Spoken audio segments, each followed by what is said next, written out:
How's it going, guys? And welcome to your Smackdown review. Now, I do want to say one thing. It is a little bit scary what happened to Keith Lee, if no one heard about this. Keith Lee facing death and a bunch of retards, talking about wanting to know his secrets and everything. This is a great example of leaving these wrestlers alone. And also, as much as I hate to say it, I also blame a little bit of Keith Lee. The guy, shouldn't be constantly saying, "Oh, I'll tell you my story, I'll tell you my story." He's like leaving something out there. So if you keep telling the marks this, if you keep telling this ridiculous, disrespectful, idiotic fandom, these people are not even real fans. They're just kind of like haters. There's a difference here, what I do here on this channel, how I talk about the show, and I talk about it from the perspective of a fan and how this is a show that has degraded over time. But there's people that, are rage-filled wrestling fans. Like, they claim to love wrestling, but they truly hate it. It's a much different perspective. It would take way too long to, understand this. But you know what I'm talking about. The people with the lobotomy, the half a brain. And Keith Lee was appealing to those idiots on social media. So he sort of has himself to blame. But I'm happy the guy's doing okay. He seems like he's doing better. And, so I'm not a big, huge Keith Lee fan, but this really has nothing to do with that, if you like a wrestler or not. But I'm just happy to hear that the guy is doing okay, especially after hearing that the doctor told him that he could just suddenly die. That's pretty scary, and I would not want to be in that man's shoes. And, especially after hearing these people giving him a hard time. And thing is that these people just wanted to hear something bad about Vince McMahon, when all along Vince McMahon was supportive and Big E was, being helped by WWE. See, this is the thing what's so crazy about all the people praising Tony Khan and saying how bad Vince McMahon is, how terrible he is, when you gotta count how many people Vince McMahon put through rehab on his dime. People that he offered rehab to. He offered people, if you know the story about Yokozuna, they tried to help this guy lose weight. He refused to help. They tried so many times. So WWE, not saying that they're saints, no doubt about it, they've done some fucked up things. They've also done a lot of good, and they've helped people. And that's a fact that a lot of people don't want to come to grips with, because they kind of like this caricature of Vince McMahon, like he's 100% evil, and he's never done anything good, and he's been horrible, and and just disrespectful, and been Satan himself 1,000 times over. Pretty much believing the Vince McMahon character. And I'm not saying that Vince hasn't ever wrongly fired somebody or wrongfully mistreated people and hasn't buried people on purpose. We see all the time that people are getting punished on TV. We see what's happening with Karrion Kross and all the others, legends like Jeff Hardy, disrespected and disregarded and misused. And, you could say whatever you want. But the truth is that McMahon created this thing that everyone says that they love, but they hate the man who created it and think he's pure evil from top to bottom with no exceptions. I mean, that right there should tell you something, that this is a little bit ridiculous. This is something that we should not be believing. This is something that people need to get away from, this mindset, and start thinking a little bit outside the box, that maybe they might be wrong about that caricature, about that over-exaggeration illustration of Vince McMahon. So let's move on. Happy Keith Lee's doing okay. Let's talk about the show. We start off with John Cena Cena's cutting a promo. He admits that Reigns is going to kick his ass, but he's going to end up winning. This prompts Reigns to come out. Reigns is, this entrance right here. I'm not saying that, they don't need to build drama for this guy coming to the ring and all that, but my God, every single show, it's one thing if it's The Undertaker, but after the pyro and everything, it's just a walk to the ring. There's nothing else much to it. Speed it up a little bit. Does Reigns have to walk this slow every time? I get it, you're trying to set a mood, but it also looks like you're sort of eating up TV time by doing this, without a doubt. And then you cut to a commercial right after he makes it to the ring. I get it. Reigns is going to keep eyes glued to the TV. Reigns is, no doubt about it, a draw. It's definitely why a lot of people are watching SmackDown. One of the reasons. It's, but man, you do this, a long entrance and then a commercial. Besides The Undertaker, even The Undertaker's entrance seemed faster than this, I gotta tell you, to be quite honest. Stone Cold, The Rock, all these people, Hulk Hogan, everyone had faster entrances that was on top. John Cena ran to the fucking ring. Ultimate Warrior ran to the ring. I'm saying Reigns is a different person. He's an individual, of course, but man, taking this long to get to the damn ring, I mean, this is just outrageous as far as it goes. Just kind of trying to fill time and being a time waster here. But anyway, we come back from commercial. We've got a great promo going on here. And at times, I didn't even know what to think. I like the Reigns, quote about, Nikki Bella not being satisfied by John Cena's, missionary, always keeping it traditional and the same. So that was kind of funny. That got the crowd to go, ooh, and it had good delivery behind it. A weird line from Cena where Cena said that Reigns was being pushed for a decade, where, okay, well, it wasn't really a decade. It would be a decade at the end of 2022 because he debuted in the WWE at Survivor Series 2012. I'm not trying to be one of those nerds here with wrestling history, but I'm just saying, just for the sake of accuracy, this is kind of, a little bit inaccurate to jump to a decade. And they've done this time and time again. I still remember when Mick Foley was talking to Dean Ambrose on Raw, before his Hell in a Cell match with Seth Rollins, and it was 2014, right? And what did Mick Foley say? 20 years ago, I was thrown from the top of the cell. 20 years ago. The thing was, the Hell in a Cell match was 1998, and Mick Foley jumped the gun by 4 years.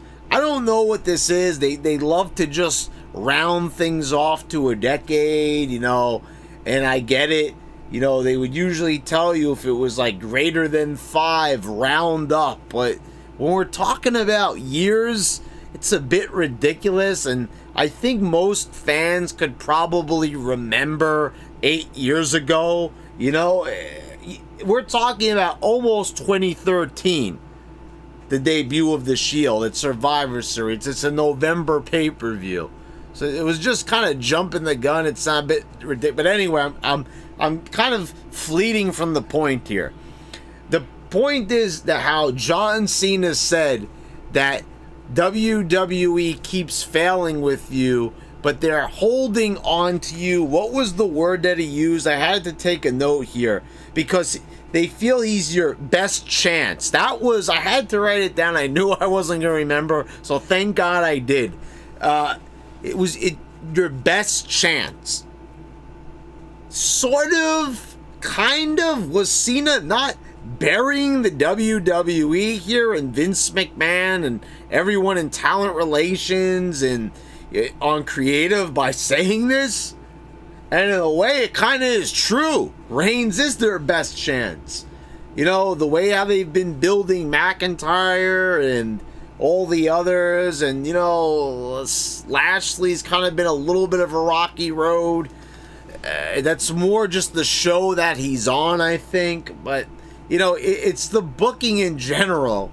You know, the schoolboy roll-up by Xavier Woods. You know, he might have got his heat back at Money in the Bank, but you know.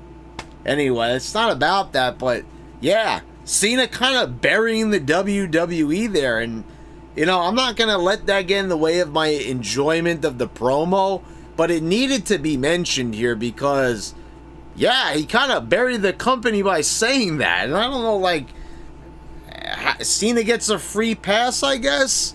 I can't see them being happy by that. Meanwhile, Heyman's acting all goofy, holding up the belt. What is wrong with this guy? I've talked about it time and time again. I don't know if someone's telling Heyman to go out there, or Heyman's just desperate for a job and he's just doing whatever creative tells him to do. But, like, he's holding up the belt like this.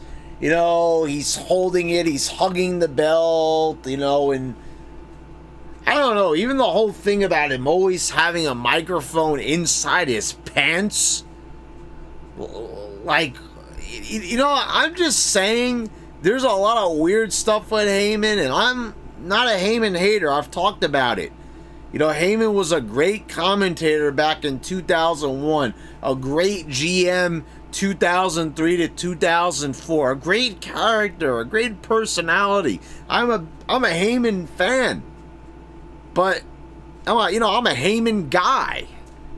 But this Heyman that, like, reappeared in WWE at the time that Lesnar returned to the WWE back in 2012, I've said it time and time again. This Heyman is a cartoon character. This Heyman is a goofball. This Heyman is an absolute clown. And I don't like this version of Heyman. This is, without a doubt, this is the worst version of Paul Heyman that I ever done see, and I don't like it at all. And you know, this back and forth with Cena, this was a good promo, and it, you know, it felt really good. I kind of felt like they had Cena do a little bit too much talking, where at the end, you know, Reigns kind of told him you could bring this promo home. But it kind of felt like Cena was kind of just rolling over him, saying like, you know, I don't know if that was the best way to go. They did have Cena say a lot more than Reigns, and Reigns is capable of more. It's kind of felt like they were holding him a little bit back, but it was a good way to open the show. You had two guys that were really good on the mic, showing a lot of charisma here. Roman Reigns showing how far he came since the last time he did a promo with Cena years ago, and you know, it kind of comes full circle, to say the least. Kind of felt like they still could have went a little further here. And I was watching this on Hulu, and I noticed what was weird. Did when Cena, you know, re-referenced the missionary comment, when he said, you want to come out here and you want to talk about sexual positions, and they censored the word positions. Like, is that, like, you know, we're talking about, like, biology, sex ed, and I get it, context and all that, but was that really something that needed to be edited? Was that like that on Fox, or was that just like that on Hulu? Let me know down in the comments if you guys watched this live on Friday night, or you DVR'd it off the TV. It probably was. No, probably wasn't. They probably did that for Hulu, I'm going to guess. Interesting. Because first they, you know, on YouTube, they edited out the missionary comment altogether, and here we are again. I don't know why that was such a bad thing. It's not really a curse word. I don't get it. Anyway, we'll move on here. We got Nakamura defeating Apollo Crews for the Intercontinental title. They threw Boogs out of there.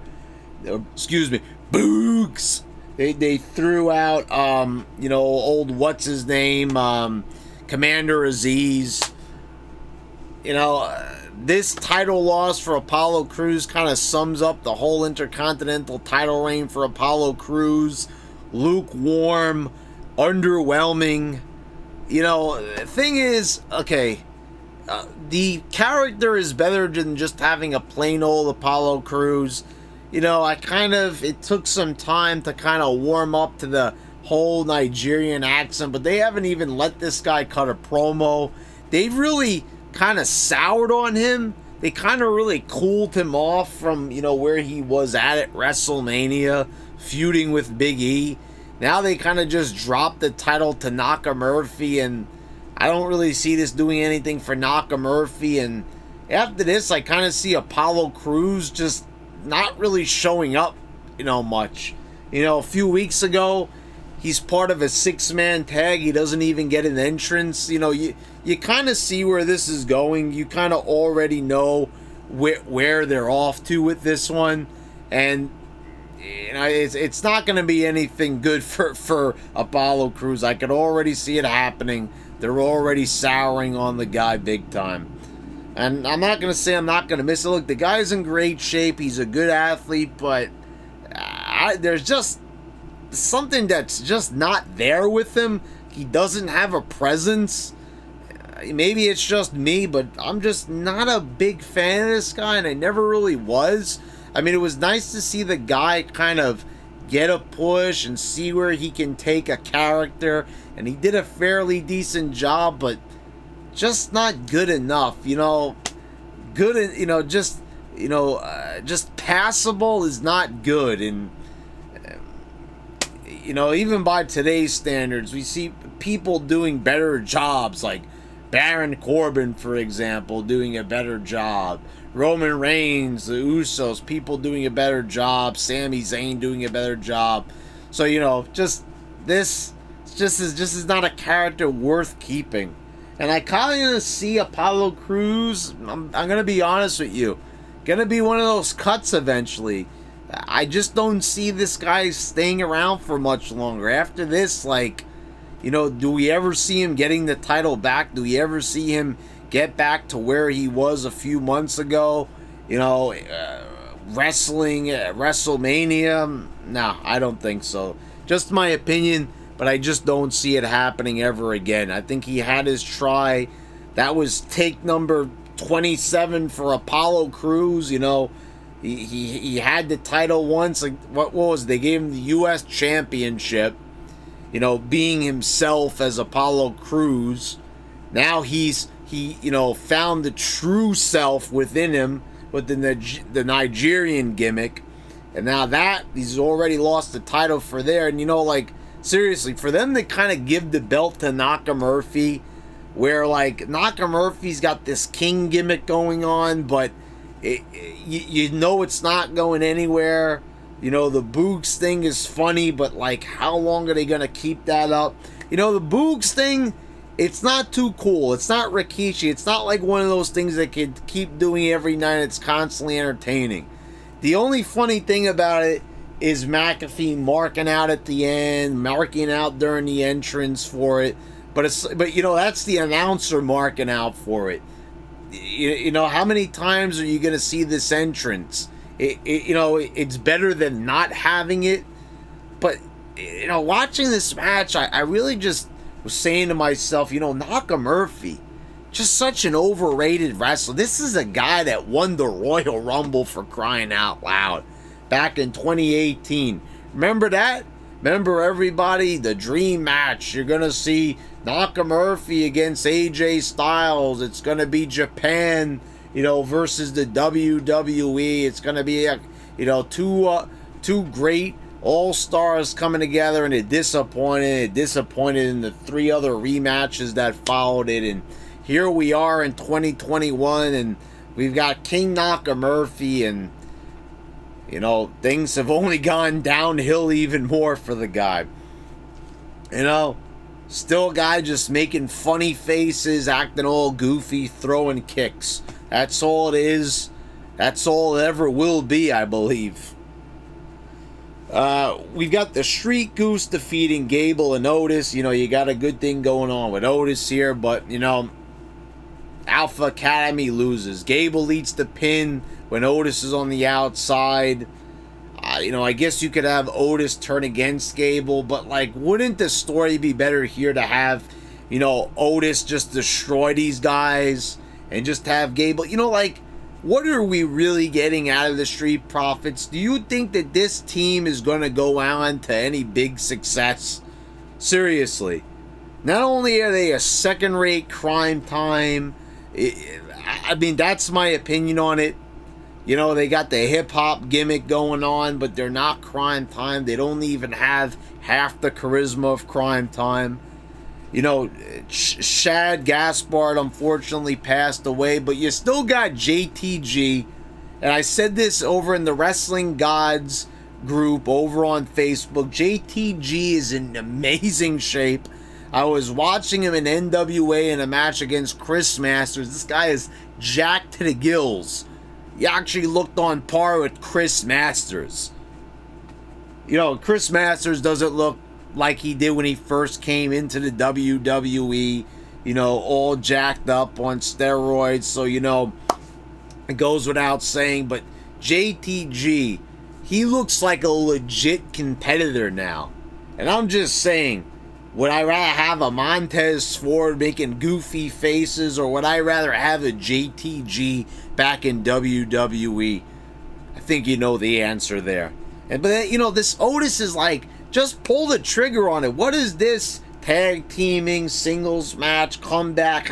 Just have him obliterate everybody. He looks like a monster. He's got a convincing face on. You know, he's mugging for the camera. He's trying very, very hard, and it's working in my opinion. But, you know, just like anything that's working, they just won't let it happen. Oh, fight the organic. We don't want the organic, you know. Oh, Karrion Kross might get up. You know what I'm saying? All these things that these guys are just waiting to break through.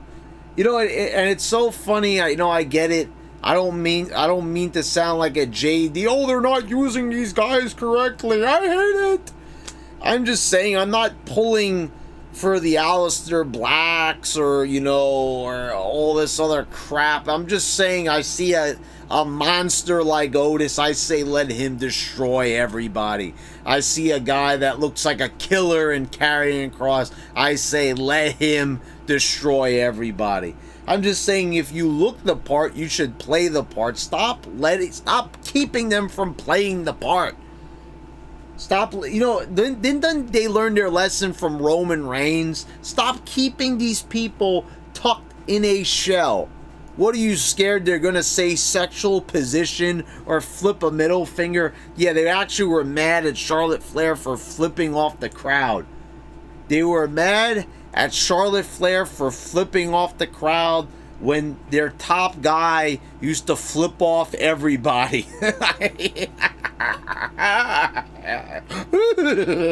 You know what I'm saying? Stone Cold Steve Austin flipping off everybody every single night he was out there.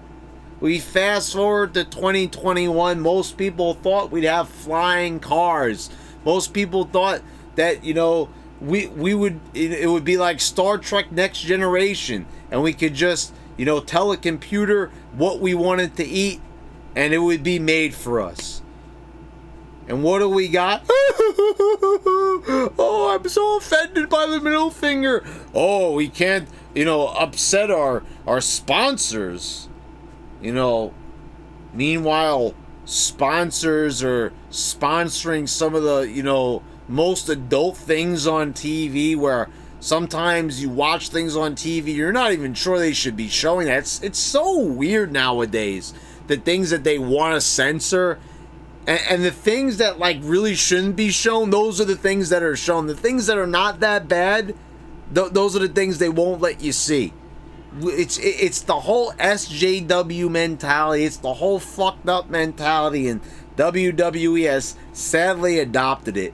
And I know we're not really, like, in the PG era anymore. It's kind of weird.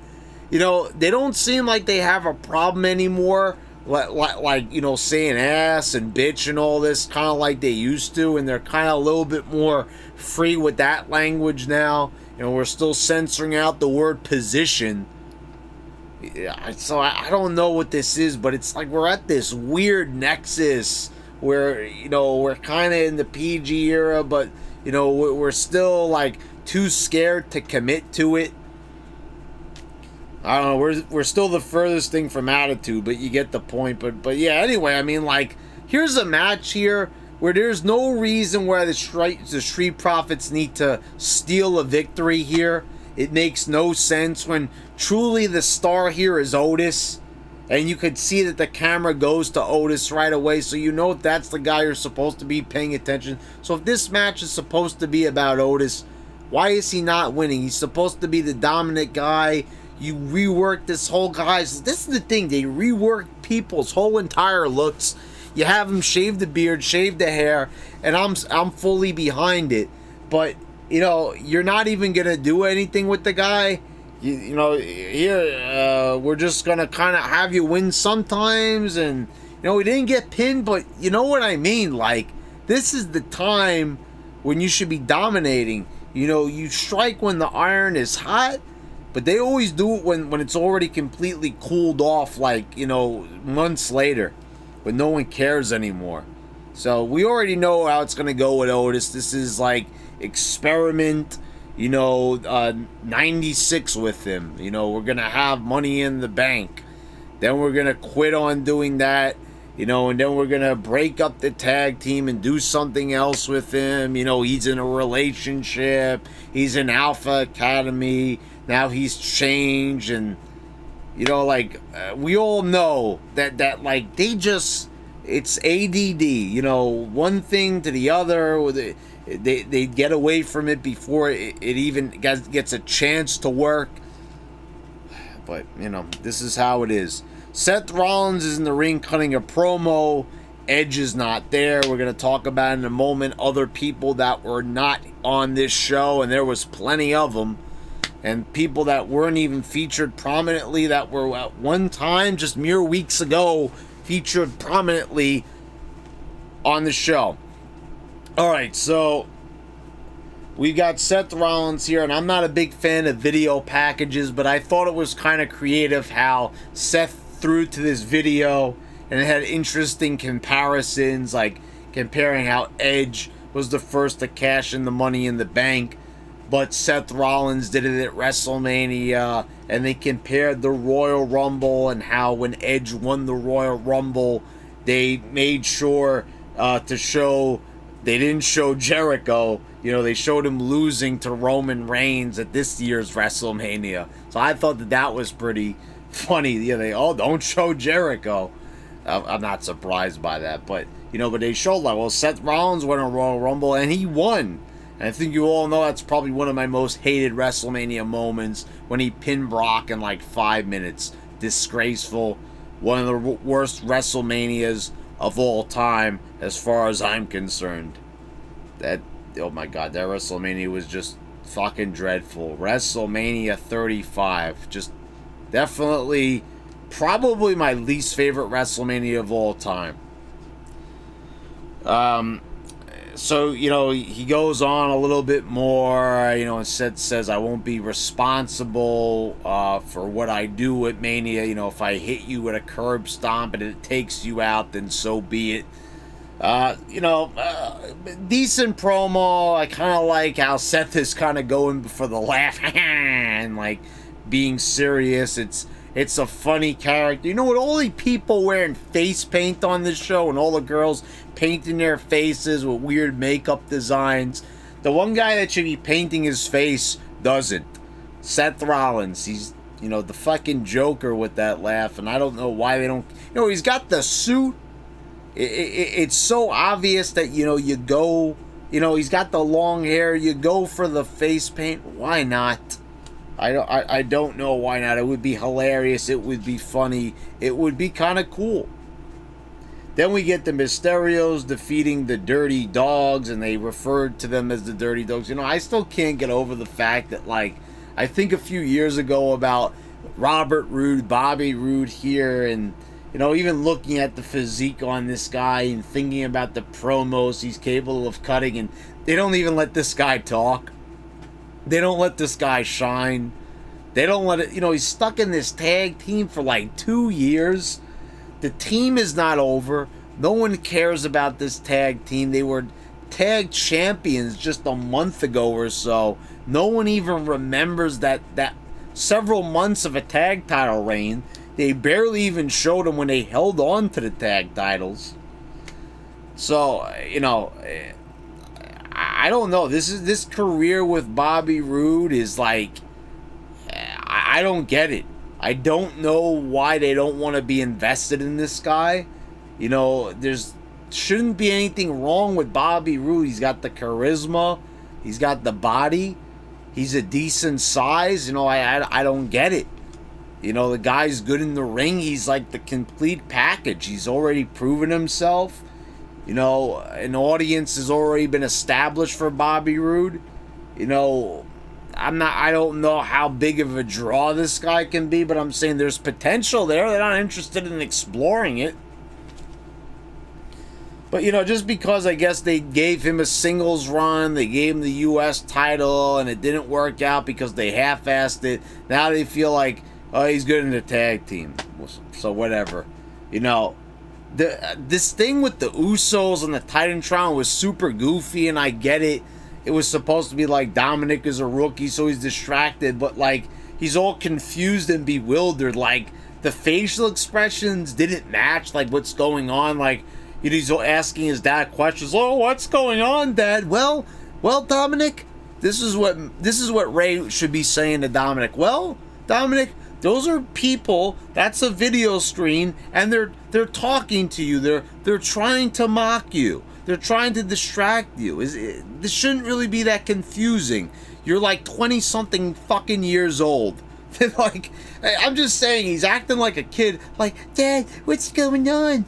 Just, you know, and he ends up winning the match anyway, so it's completely worthless. And, you know, the Usos kind of acted a little bit goofy there, a little bit cartoonish there on the Titantron. Oh, you're coming for our titles. And it's almost like we forgot about what we've been doing for an entire year, trying to build up Jey Uso, and in the recent months, Jimmy Uso, as like, you know, could be main eventers. Like, they were convincing when they put them in the main event. You know, they showed that they could have stimulating promos with Roman Reigns and interact, you know, and be good talkers. And here we got, I'm like, why are we taking a giant step back with this cartoonish, you know, PG-ish, you know, really bad acting here? They're like, okay, guys, you got 30 seconds to mock Rey Mysterio and his son. Go. And it just seemed really stupid and bad. I was kind of really confused by that. Anyway, we've got Corbin coming out begging for money. He's asking the crowd. You know, he's got a scanner on his phone for credit cards. You know, here's the funny thing. You know, he said he got fined for the dress code. Michael Cole said this about Corbin, and he's actually referring to an Instagram video.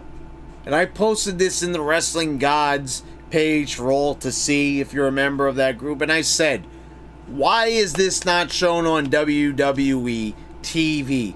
Why is this relegated to Instagram, where you're going to get, you know, a percentage of that audience? Why not put that on TV and then later put it on Instagram? Why are you not debuting that during the show? Some funny stuff with a cameraman following Corbin around, and then he says to the cameraman, are you going to pay me for this? And the cameraman says no, and he said, I wasted my whole day. It was hilarious. It was funny stuff. And you could only see it on Instagram and probably their YouTube channel. But anyway, Corbin, you know, so there's a reference there that you're probably not going to get if you didn't see that video. And if I didn't watch it, I wouldn't, you know, I'd be like, okay, so you got fined for the dress code, but it's actually kind of a reference to that video. if you care. But it's worth your time. It's only like a 2-minute video. It was very funny and entertaining. But we got Corbin here begging the crowd for money. This is supposed to be his last plea to the crowd, they advertise it as. Owens comes out, tells him stop begging the crowd. He says, I'll give you $1,000 if you just stop and never do it again. So they end up having a match for the $1,000, and Owens beats him with a sunset flip. You know, this is how he has to beat him, with a sunset flip, this sad, pathetic guy. Even when someone is down on their luck and they're saying he's eating trash out of a dumpster, you still have to beat him with a roll-up. Like, and also this match went on way too long. It wasn't a bad match, but I'm saying if there was ever a time to have a shorter match, it should be against the guy who was a bum. That's what I'm saying. Anyway, Corbin is super entertaining. I found it hilarious when he kept poking Owens and saying, "You are so damn cheap," and then he hits him with the stunner. You know, Corbin is just, he's seriously killing it with this character. I kind of feel like they're not taking it far enough, but when are they never not taking things far enough? They're always not taking things to the limit like they should.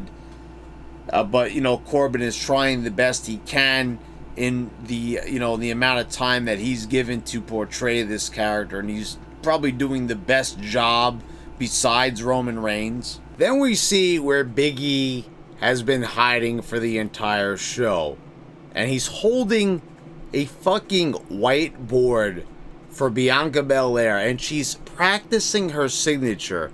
And I'm like, what is she? First of all, I didn't know what it was when she was writing on this board. And she's writing her name, Bianca, and then she writes her name again. And I'm like, how old is this girl? And Big E is saying, practice your calligraphy. It's a fucking contract signing, and, you know, I get it. We want to practice signatures, and Big E is the comedy guy, but, like, are you fucking kidding me? Like, this is... Now that's PG. I just said PG, like with goofy acting and, you know, comedic villains. Well, this right here was just flat out fucking goofy. I mean, like, honestly, you're an adult and you're like practicing on the whiteboard, and this is the Money in the Bank holder, and he's like, you know, he's kind of off to the side with a board in front of him. Like, why is he like holding it for her? Like, what?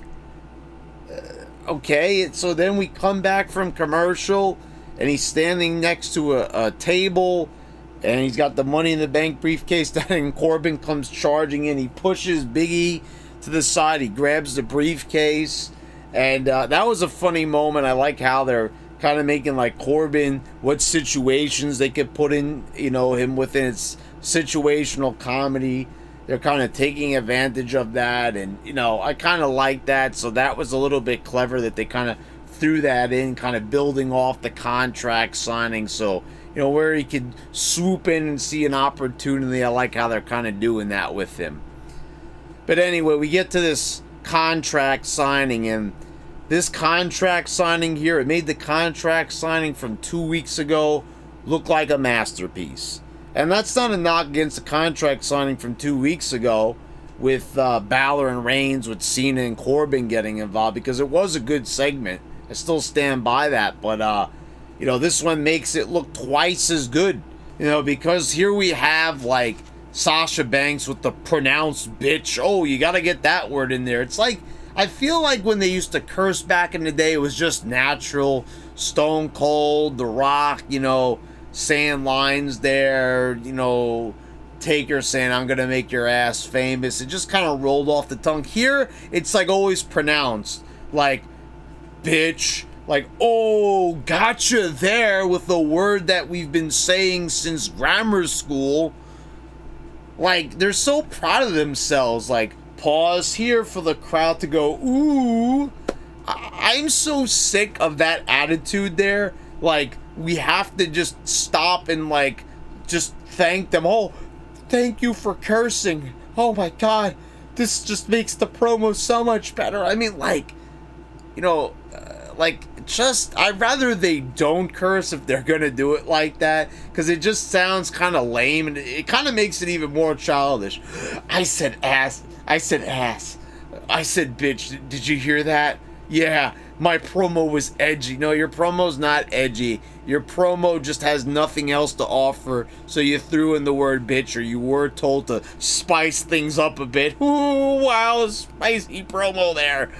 No, wasn't spicy. It was kind of lame.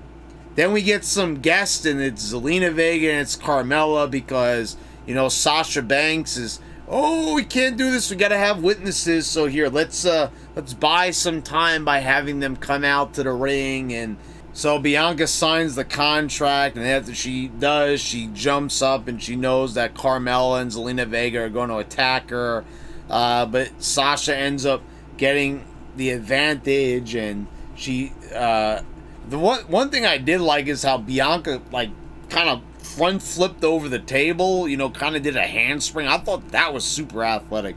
But anyways, Sasha grabs her, puts the braid in her mouth, and we kind of got like an Edge Reigns spot. And to me, this just is so stupid.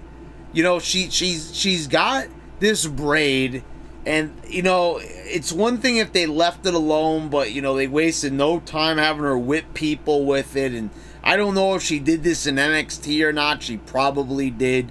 But, you know, whatever. You're on the main roster now. That goofy shit needs to go. Whatever you were doing in developmental. Anyway, you know, but now, like, they're using it against her. People are standing on her hair. They're tying it in the ropes. Like, what is she, a moron? Like, she's wearing this super exaggerated hair extension that everyone is using against her. Now they're putting it in her mouth and pulling her head back with it in a submission move. This, first of all, this not only looks goofy and comedic, and it's not scary or threatening, but you know, like, seriously, it makes her look like a fucking moron, that she's wearing something on her head that is being used as a weapon against her. It's kind of like time to wise up, maybe, and, you know, not wear an extension that's the size of a fucking traffic pole. I mean, come on now. Let's be perfectly honest here. I mean, really, it's kind of reached the point now where it's kind of like a meme already with this hair extended. Take it out.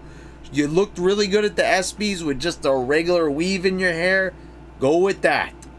Enough with the long thing. It doesn't do anything for you. I know you want to stand out, but, you know, Bianca, you're a decent looking girl, attractive girl. You don't need that big old ponytail thing, okay?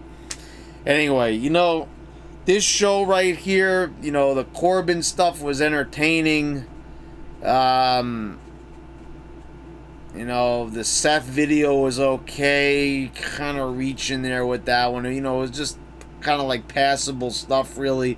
Cena and Reigns obviously stole the show, and, like, you know, aside from that, you know, I also took notes here about who was missing from this show.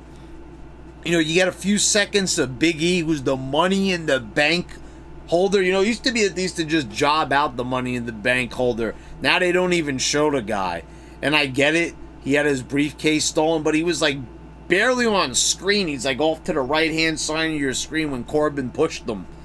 He's behind a whiteboard another moment, you know, and we got no Finn Balor, who's, like, says he's gonna get his revenge on Cena.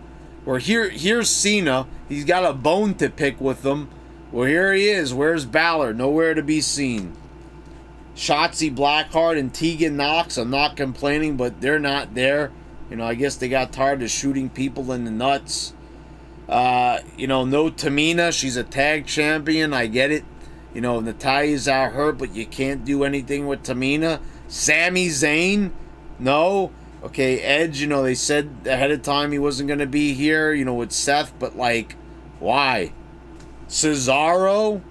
Also, didn't Toni Storm make her debut like 2 or 3 weeks ago? Where is she? Where'd all these people go, huh? Like, honestly, and I'm probably forgetting some others. You know, didn't they also have Reggie with the 24/7 title? Weren't we bringing that over to SmackDown? Now he's not there, so like, you know, where are all these people? I'm not complaining with half of them, but I mean, like, didn't we make like Balor was gonna be, you know, you're gonna see the real me. This is who I truly am. And then he just doesn't show up. No mention of the guy, no nothing. Alright, well, there you go, guys. Let me know what you think down in the comments below. Please subscribe if you haven't already. Click the bell to get all notifications when I post all my new videos. And I want to thank all my patrons for your continued support. And guys, thanks again for watching. I'll see you next time.